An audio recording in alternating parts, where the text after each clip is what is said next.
Mukama Yesu yeebazibwe. Amannya Dina omuyimbi wo owa gospel music. Mpeereddwa omukisa okujja okwogerako naawe gy'oli leero ku mulamwa ogugamba nti we are in the world but we are not of the world. Kati nno omulamu ogwo mulungi nnyo eri ffe abaana ba Katonda olw'ensonga nti bingi ebigenda mu maaso nga bitusikiriza okwegomba ebintu ebigenda mu maaso mu nsi, naye ate nga oluusi twalibadde tufuba nga bwe tusobola ebintu ebyo okubyewala.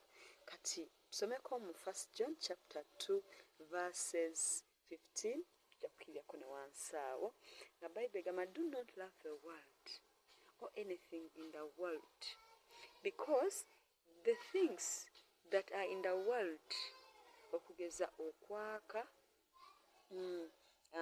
n'ebirala ebibi ebigenda mu maaso mu nsi, they do not come from the Father. Kitegeeza ki?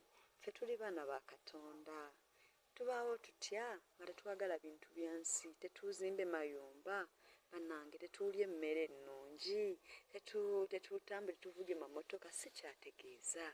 Ategeeza nti ebintu ebitrendinga mu nsi ng'okukunama, okwagala obwenzi, kwegamba obulogo, ebintu ebyo abantu babyagala nnyo naye ate nga tebiva eri Katonda.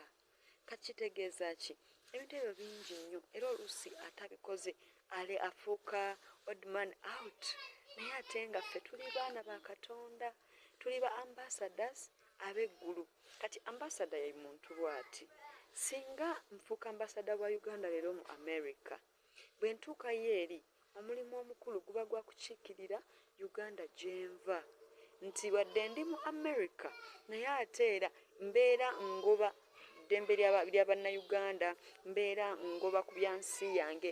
Bwe njogera Uganda eba eyogedde, byonna byenkola bibeera bya nsi yange, si America. Era bwe mba nga naavumaganya ekinkola ekiro gyonna kino ekivumaganya mu America, bagamba Uganda bagikwatidde mu loogi kubanga nze nga ambasada wa Uganda mba nkiikirira ggwanga lyange. Kaakati naffe buli bw'olokoka n'owayeesa obulamu bwo otandika ebintu by'okukiikirira eggulu wano ku nsi. Kati nga kitegeeza byonna by'okola olina kukola ebyo eby'eggulu wadde ng'oli mu nsi.